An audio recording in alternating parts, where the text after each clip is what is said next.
A 4 anni ormai dall'inizio della pandemia da Covid-19, la medicina consolida progetti avviati nei mesi del distanziamento. È dalla cura dei pazienti colpiti dal long Covid che in Veneto si sono sperimentati i primi progetti di telemedicina che a breve si tradurranno anche in teleriabilitazione.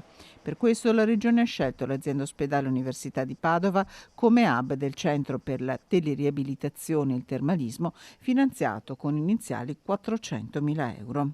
È il futuro della medicina, affiancata da altre tecnologie molto importanti, mi riferisco ad esempio alla robotica, no?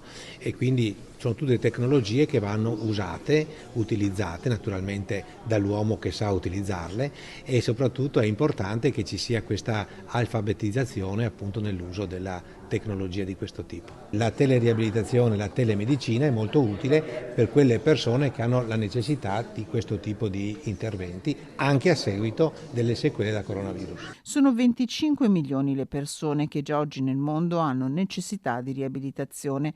Molte di queste sono anziane.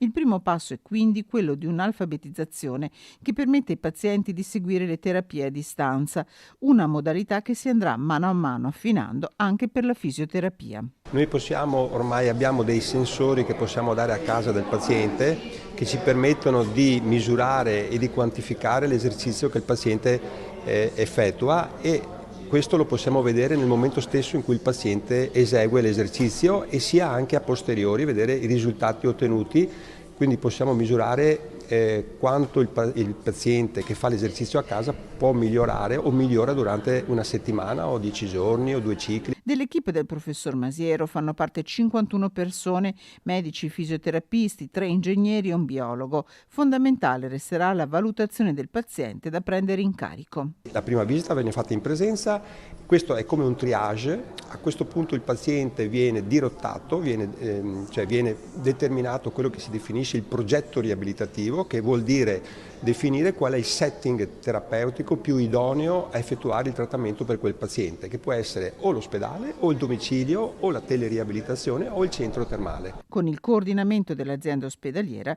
il modello sarà man mano esteso alle aziende sanitarie del Veneto.